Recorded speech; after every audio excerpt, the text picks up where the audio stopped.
Hi everyone, in this video we will understand why the intersection of two lists is not same as the intersection of two lines. So let's suppose, and then we will find out the intersection point.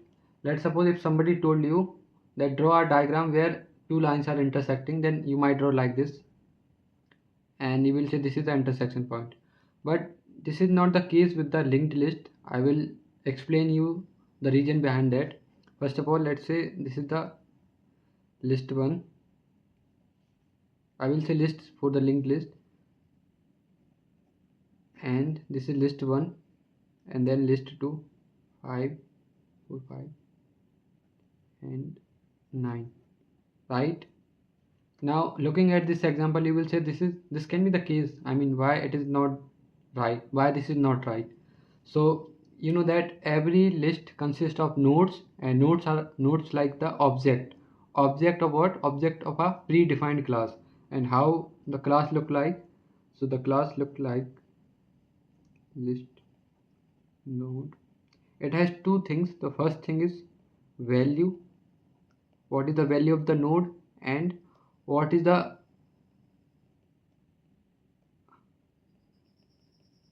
value of the address that it stored for the next node, right? And then it has some functions. So it is just like it has two things, the value and the address it is stored for the next node, right? Now, so every node can only store a single address of a next node. But at this point of intersection, the node that has a value 3 is pointing to two nodes. So it cannot be possible since it can only point to a single node. So that's why this case is not possible. But this can be possible if we change the predefined class.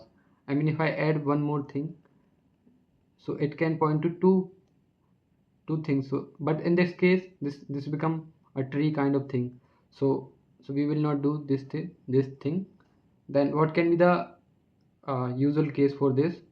So the case will be like this: 1 2 3 4 5 and the remaining part, and then then the list 2 8, then 4, then 9, then 10, then this.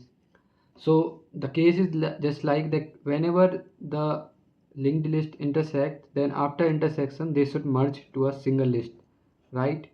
And this can be the only case. This cannot, I mean, this case is not possible. Now the point comes how to find the intersection point, right? So let's say this is the example.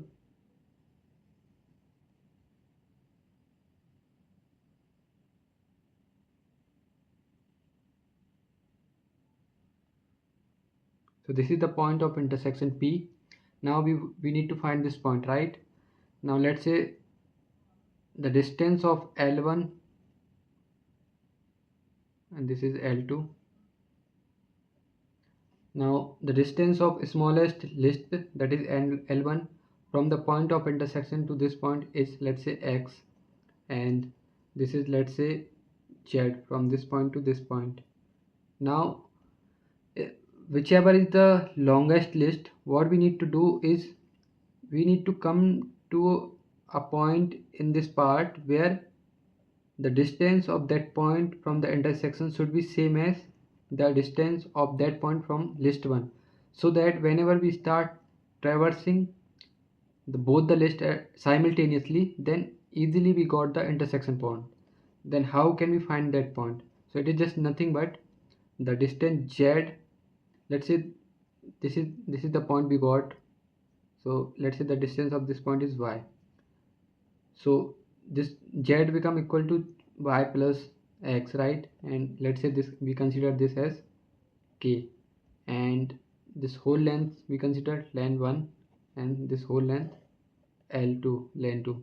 So simply we will, how we will find by, so it will be len 2 minus len 1, which is by plus x plus k minus x plus k, which is simply by.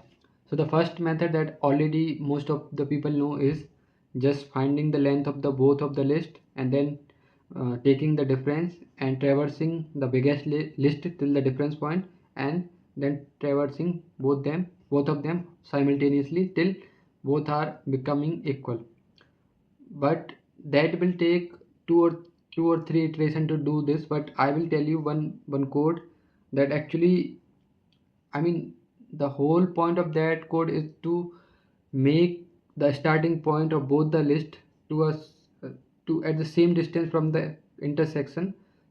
Just that only the code is do, and then you will suddenly got your answer, because whenever you have the same distance from the intersection, then you can easily traverse it. So I will write the code, and then I will do a dry run of it. So it is just like function list1 list2, right? So I will say a equal to head of L1 and b equal to head of L2, and then we will do a we will run a while loop until both become equal. So while a not equal to b, we will run our while loop, that is if a equal to if we have if a not equal to if a not equal to null, then we say a equal to a of next, else a should start from head of L2. Same for b, if a not b not equal to null, we say b equal to b of next, and then say else b should come to head of L1. I will do a dry run for you. Let's say this is the example: a1, a2, a3, a4, c1, c2, c3, then null, b1, b2, b3, b4, b5, and then this, right? So a is initially at a1 and b is at the head of L2 b, right? Now since a and b are not equal, then a is not equal to null, then a should come to its next, then b also, again both are not equal, then same. So this will be a b, a b, a b, a b, a, this is b, right? Now a come to this point, b come to this point. Now in the next iteration, a is equal to null, so a should come to head of L2. This is a come to this point. Now b come to null.